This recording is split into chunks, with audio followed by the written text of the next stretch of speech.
Hello, everyone. So this one is about Yu-Gi-Oh!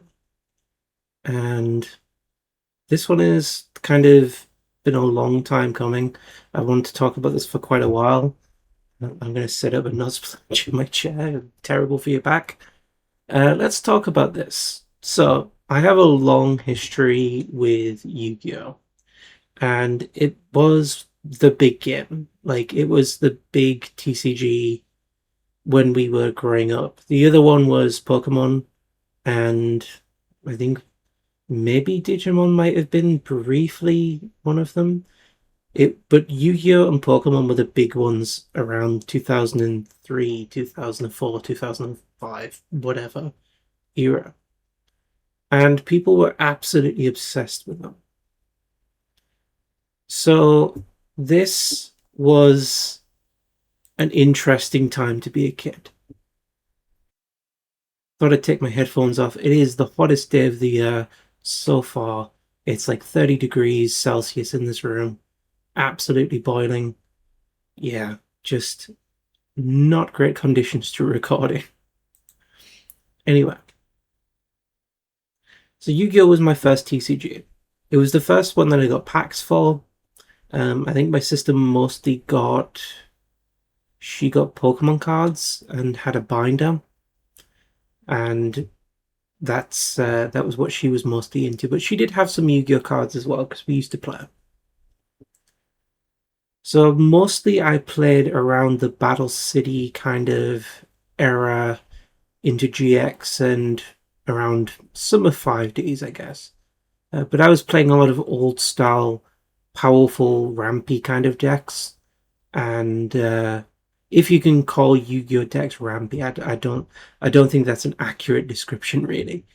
Um, I would say I played a lot of decks that were powerful but old, shall we say. But yeah, stopped around 5Ds for a while. And then from there, I was sort of in and out of Yu Gi Oh! On and off. I always had it at the back of my mind, and I always was sort of interested in it. Everybody else had moved on to something else. I had kind of always focused on it a little bit. Played some games with some friends, but not very much. And they were playing a lot of very, very old cards or whatever they could buy from Argos, which is like our one of our retailers here. Then when I got to college, I found that there was a dedicated group of dorks, myself, and that's where I met my good friend I talked about in the last video. We were willing to play Yu-Gi-Oh in public and be laughed at and be scorned because we enjoyed the game and we enjoyed playing competitively against each other in a really silly, daft way. Just making decks that would win against each other, and that would be our mini kind of tournament that we have ourselves. There was no kind of real presence for gaming stores at all in our area in this time. Just none. I think the nearest one is probably about 15, 20, 30 plus miles, whatever, away. So my friend at the time, he built a Blue Eyes deck, and I was like, whoa, Blue Eyes, that's like the coolest thing ever. And I think he was playing as well a Mermail deck as well. I was like, whoa, what's that? I've never seen that. And I was like, whoa, a 3000 beta. I think they've got a 3000 beta. I'm not too sure. 3000 beta, that's insane. Only Blue Eyes is 3000 attack and I think it's 2500 defense. So my little brain was was blown away by that. And yeah, that was my first taste of competitive, properly competitive Yu-Gi-Oh! Of course, playing against him, we got trounced every time. We just did not want to play against him, and that was that. Because he was doing like lots of really serious like competitive circuits and going to like Newcastle and going all over the place to try and win money. And I couldn't get my little head around that. I was like, you can win money playing Yu-Gi-Oh? What's that about? But yeah, wasn't really bothered about that. I would say, just after college, or maybe like, I don't know, I did like 2 rounds of college. You're in education for a long time in the UK, or at least you can be anyway. I had a different friend group that, like, my friend group had joined into a different friend group, and we used to play in this guy's house. He had a really big house. Now, I've talked about this a little bit before, but I got no money. I have never had money. I've never been rich. I've never been anywhere near rich. I've never been financially in a situation where I've even owned things that are worth a crap ton of money. So playing my first competitive game in a house that was like a straight up mansion, my god, like, it was insane. The guy's dad, I think he made his money from, I think he got lucky liquidating. He was in the right position at the right time, and he went from a tradie to a tradie is a person who's like a tradesman, I guess you would call it. I don't know what other places call it. He liquidated a business and he got a crap ton of money, and yeah, that's how he made his money. And he lived in a big mansion. For us, we would call it a mansion. We used to have Nerf battles playing up there. That was fun. Big Nerf battles. So he came from a completely different background, and because he came from a completely different background, he sort of had the money. He had the money to throw at a deck. If we got £50 or £100 or whatever amount of money, there was we would be like, whoa, like, let's get a Yu-Gi-Oh product, or let's buy singles or whatever. And we would spend mostly the money on food and like snacks and 20p roller cola or whatever they would call it these days. Back when that was a thing. Like I said, we were poor. But seeing this guy's, like, his financial, I guess, liquidity, you could call it, seeing his ability to just throw money at cards and problems, it was like, whoa, that's how the other half live, huh? So he attracted lots of people who were very, like, they were bad people, I gotta be honest. Like, they were completely bad people. And but they had decks that were worth 300 to 600 plus pounds. And I'd never even heard of that. They had decks that they said, no, I never play this deck. I just don't want to keep my cards in a binder. They're like, my cards are triple sleeved. I was like, first of all, what's sleeving? I've never heard of sleeves before. Tell me of these exotic things. We didn't sleeve our cards, even as 18, 19-year-olds, I don't think. Not until my local game store actually opened properly and expanded, and we were kind of convinced into buying sleeves and products like that and deck boxes. Like I said, we didn't have a lot. So this friend group of his, he encouraged them to play with him on his, I think it was on his dad's pool table or something like that. And this pool table was like an expensive pool table, like fully flocked, like decked out, solid wood, everything like that.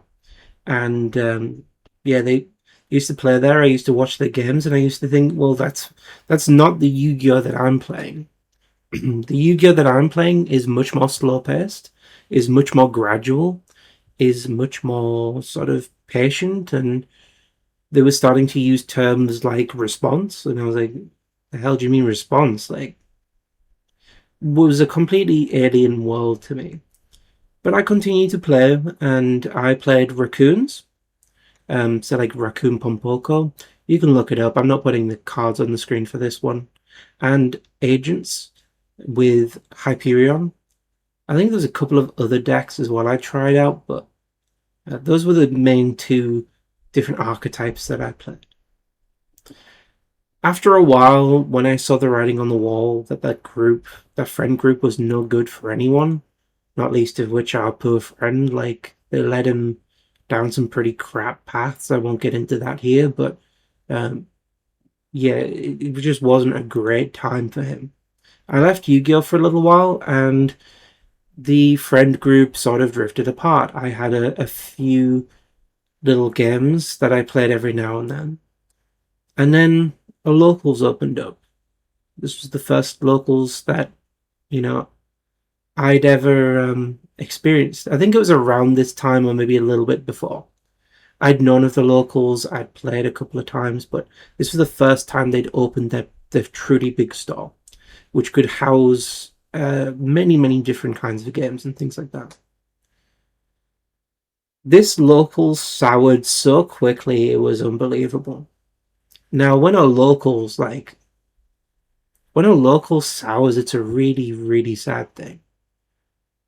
It means, when I say sours, I mean the attitude, the love, the caring, the kinship about the game. It just completely goes out the window, and it was really sad to see, to tell you the truth, but not unexpected because a lot of the staff just didn't give a crap. Yeah, I had to have a little drink there. That was the reason for the pause. So I was kind of unhappy with Yu-Gi-Oh at that current stage because it was like well into Zexal, possibly beyond, might have been into Vrains or whatever. I don't think it was into Vrains, however you pronounce it. But I just wasn't happy with Yu-Gi-Oh, and I started to branch out into MTG. I have a similar story with MTG that I want to go into at some point, but not today.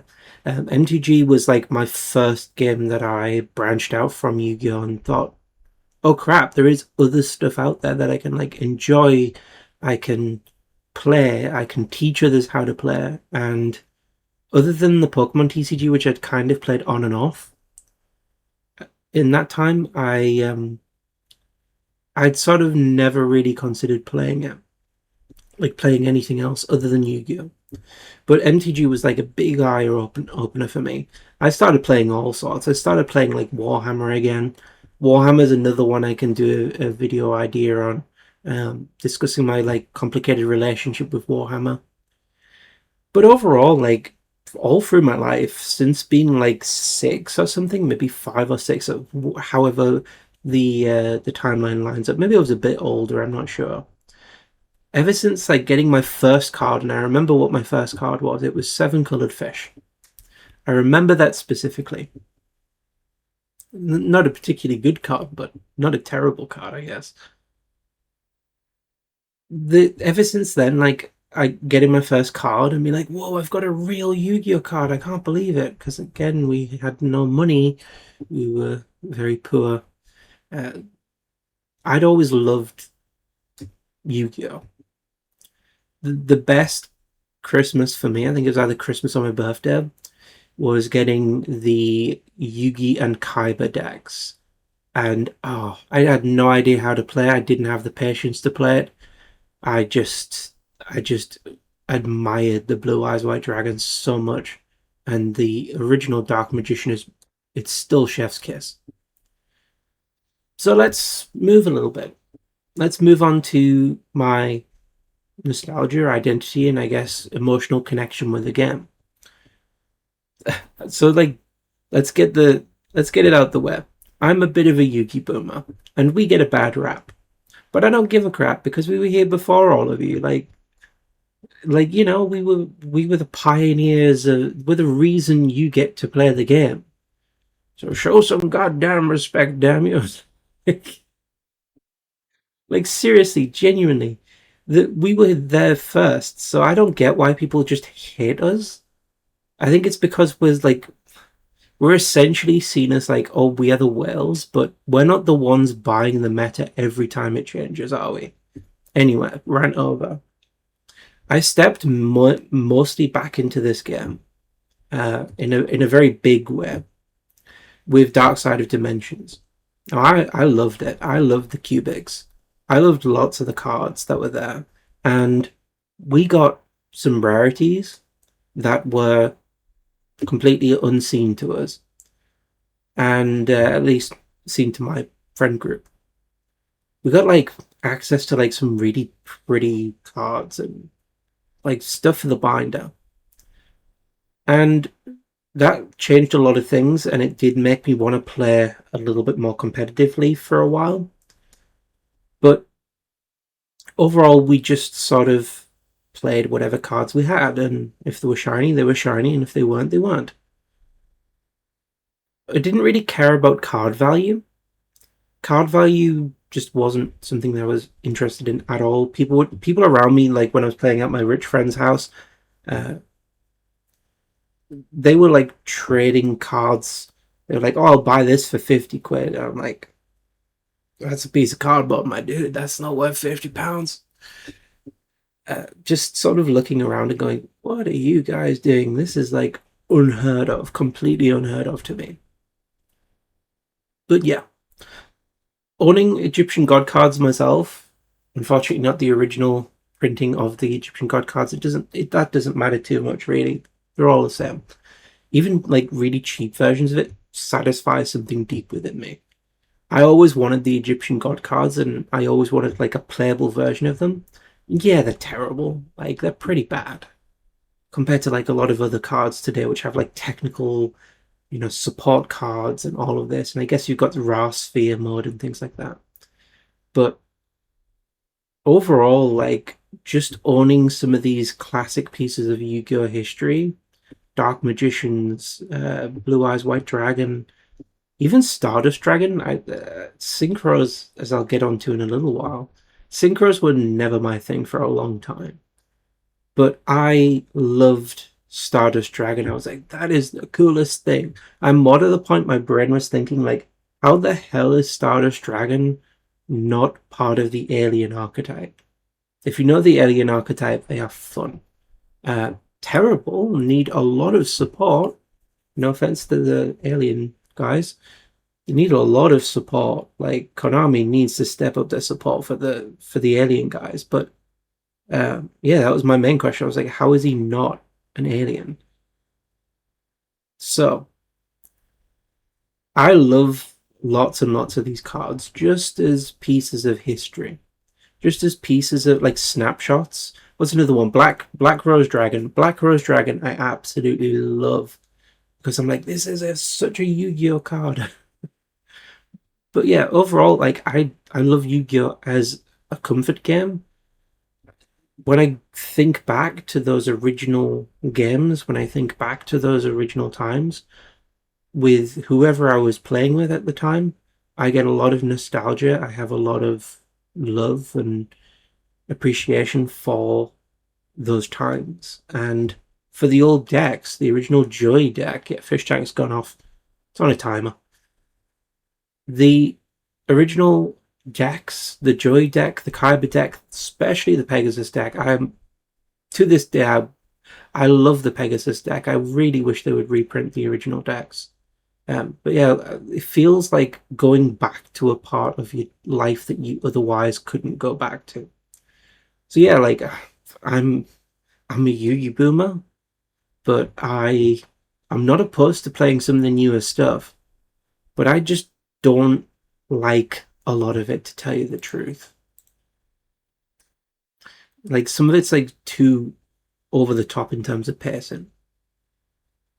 It's like an ideal gameplay kind of loop in the game would be like in the duel rather would be like a big crescendo, like, oh, I attack with my 3,000 beaters, and you either counter that or you get beaten by it, and that's like That's Yu-Gi-Oh to me, are like counters and uh, all like counters in terms of like I counter your card, or like traps and things like that.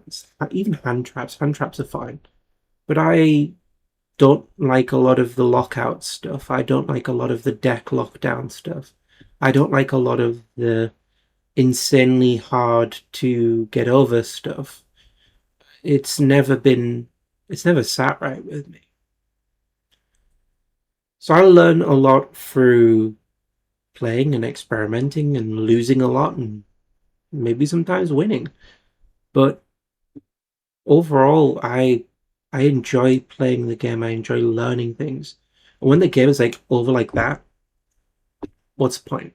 Who's learning anything from a game that is like 2 turns long? So like, if you got six XYZs, okay, I guess five XYZs, or Xyz as they call them, and they all have different effects and they're stacked on top of each other, like a lot of the Utopia stuff was doing. I don't like that. And there's effects going on underneath, and remove this and equip this. Like, I can't track all of that. And when the deck is like, when the cards rather are way too long, I just I don't really see the point. And in the end, it kind of makes me lose interest, I guess. Another big problem I've got now is, while a lot of people are playing competitively, I've noticed that there are a lot of people as well who are not playing in accordance with timings. So they're like deliberately doing stuff quickly to make it so that you miss your timing.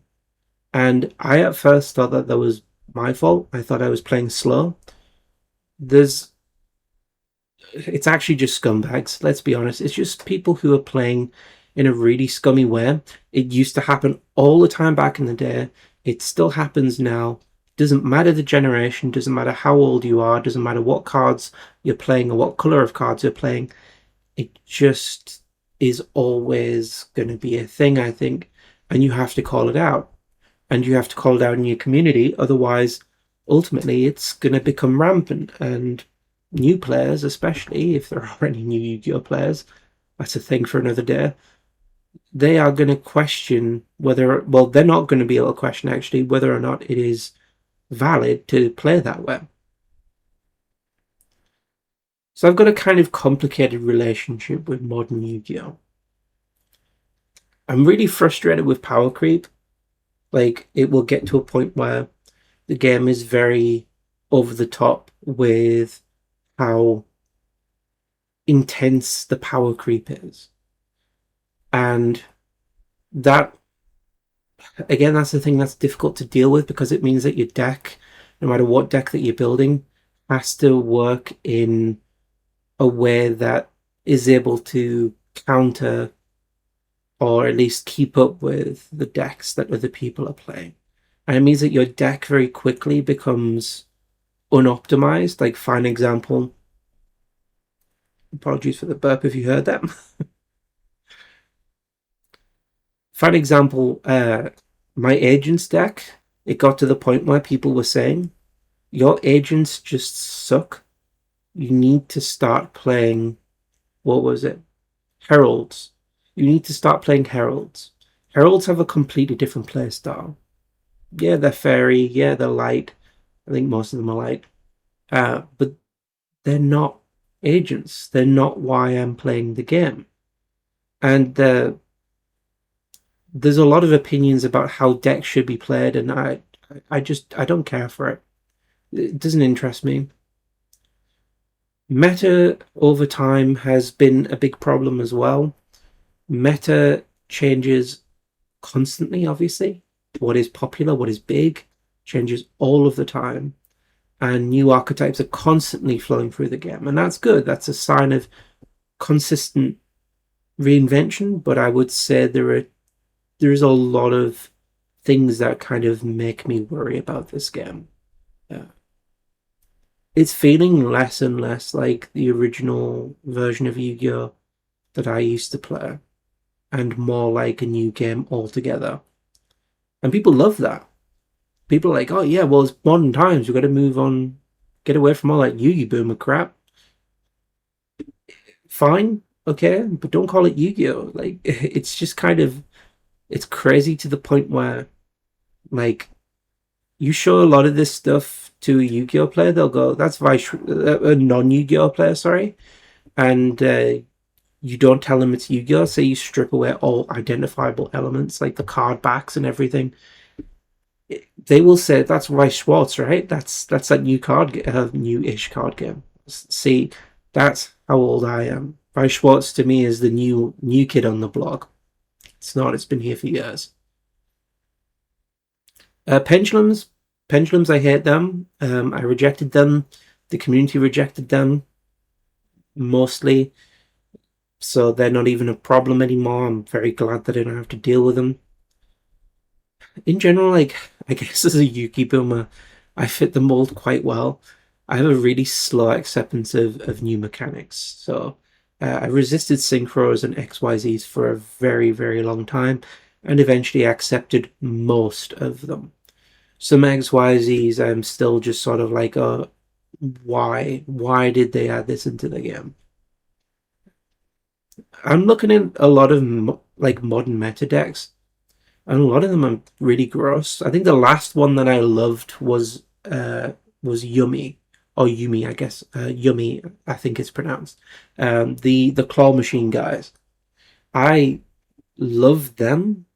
They were very quick and they were very sort of lethal in the right hands if you made a really good deck of them. But overall, there's not a lot that I'm interested in. I think Yummy got hit hard recently. I'm not too sure. Like I say, I dip in and out of like interest with the meta, but Yummy was a deck I wanted to make for quite a while, but I don't think they're as good as they used to be, possibly. I don't even know what the new decks do right now, so yeah. I don't like OTKs, I don't like FTKs, I don't like all of these loops that have become more and more popular. People are just trying to make these loops every single time. They're trying to build a deck that, well, it's a lot like with MTG. MTG has the problem where everybody's trying to make something that works infinitely. Infinite boost, infinite attack, infinite this, that, and the other. Or infinite life, which you only need up to 40 life, I believe. And then you've won the game. So why do you need infinite? Well, it's for the bragging rights, isn't it? I got it up to infinite. Well, brilliant. But that just means that if the people in charge, whether it's Konami or Wizards of the Coast, hears about that loop, they'll probably close that loop eventually. If it becomes like too big of a thing. Maybe it's a one-off and you only manage to get it off once. Well, brilliant. But I think in general, these are not good ways to win. If it happens by accident, which I've done in FTK and in OTK once successfully with a Blue Eyes deck a long time ago, and if it didn't feel good, doesn't feel good to win that way for me. Everybody's different, I guess. I think that modern decks fit into like a box, an archetype box, like a different kind of box than old decks used to. And people are very like picky about what goes into, and what staples go into them, what support cards go into them. And I think that makes the game less fun, and I think it also harms the competitive element of it. But I think overall this game evolved sideways. And what I mean is, uh, from Fusion to, from Ritual to Fusion, I don't know which one came first, into Synchro, into XYZ, into Pendulums, into XYZs. The game expanded in too many different directions at once. And it sort of makes everything feel very loose. And that can be a good thing. That can mean that we see some really interesting, weird, and wonderful decks. But it also can mean that we see a lot of decks come up that are repetitive. And very much so, we see in the past couple of years, everybody's playing a certain deck. And it's because it out-techs everything else. And it just makes the game, in my opinion, very miserable. So I think we'll move on to the alternative formats. I don't like speed duels, and that's a controversial opinion.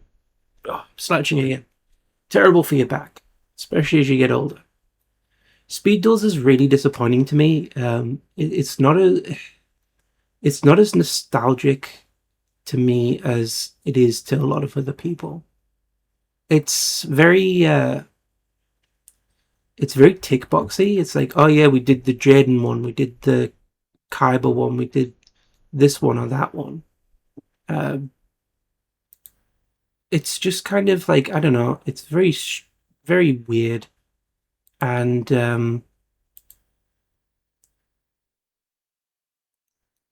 no, yeah, as I say, it's a very hot day, so there's some problems with the technology, shall we say. 30 degrees is quite warm for England anyway. Anyway, where was I? Yeah, so some of that froze, and I'm glad I noticed it. I wish I'd noticed it sooner though. Speed duels, yeah, it just doesn't do it for me. Rush duels, I really enjoy it.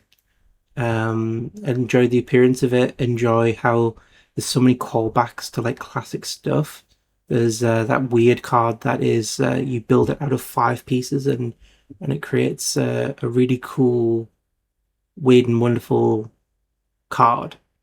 And Genesis is really complicated. I might try it one day. I've been told it's really good for Yugi Boomers. Define Yugi Boomer. There's like 50 different subcategories, I guess. And yeah, 5Ds is considered Yugi Boomer territory now. So yeah, we're not all the same. We're not all going to be into the same stuff, I guess. So overall, I have like a mix of like love and frustration with Yu-Gi-Oh! I love the fact that this game is still around. I love that a lot of the 25th anniversary stuff is still around. And I love that there is a lot of appreciation for older cards now. There is a little bit of what's going on with Pokemon, but not quite so toxic, where people are sort of like looking at the things that are going on, and they are investing and selling and buying collections and all that kind of thing, and selling individual cards and stuff. They don't go for lots of money. Konami prints the shit out of everything and makes feelings about that. Yu-Gi-Oh cards shouldn't be ultra rare, especially not like cards that they've mass produced. But there should be some money in all TCGs, I would argue. It's just not like there. If you find a Yu-Gi-Oh collection in the back of your cupboard right now, or the back of your closet, as Americans say, you are not gonna make a lot of money, I don't think. And that's fine. These cards are worth more than money to me. These cards are worth like time. They're worth keeping because they're valuable because of the time that they have served, the playground battles that they have contributed to. And that's my main interest in collecting Yu-Gi-Oh! I love a lot of old cards. I would love to open some old packs, but too expensive right now. I love that Yu-Gi-Oh! Doesn't hold you back. Or rather, it doesn't hold me back. It might hold you back. it doesn't hold me back in a sense, because it just doesn't feel like Konami cares. When I say I love it, I mean, like, what I mean is, I love that Konami isn't specifically looking at me. I am an old man. I'm 30. People shouldn't be bothered about me. People should be focusing on the younger people who are investing in the game. So I kind of love that they're not focusing on my group specifically. But I also just wish that they would print specific products to appease us and set us out the way. Let us go into our Yu-Gi-Oh! Retirement home, and we won't bother anybody, we swear. Just reprint the Yugi deck, the Kaiba deck, the Pegasus deck, and Joy deck, and put them in a box, and we'll buy them like 110%. We'll all buy them, we'll all rush out. Hopefully it won't be the start of a bull market for Yu-Gi-Oh! But yeah, we'll all go absolutely insane for them. And they're doing a sort of interesting release of the decks, but like with the serialized Yu-Gi-Oh! Decks, but yeah. So yeah, like I think overall there is I've played a lot of years of this game. I've loved some of them. I've certainly played in a lot of games.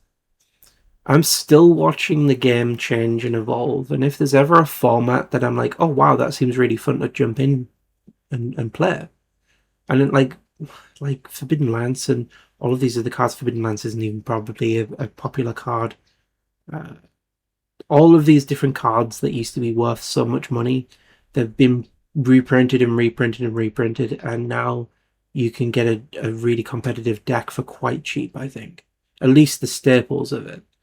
So if there's ever a format that looks appealing to me, I will actually try and play it.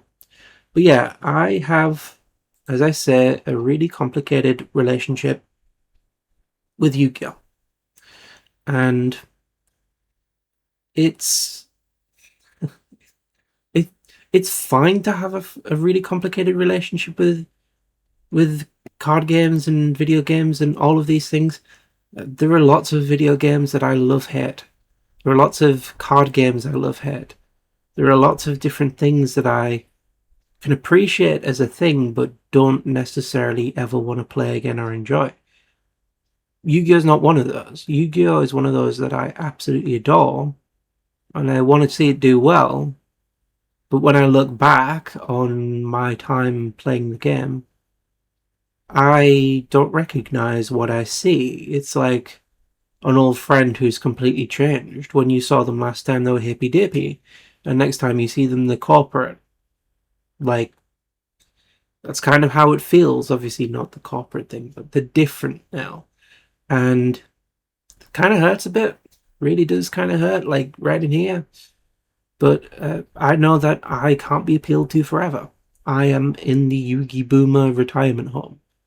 And I've gotten most of the cards that I could possibly want. I'd like different editions of some of them, but yeah. Overall, that's my complicated relationship with Yu-Gi-Oh! Thank you for listening.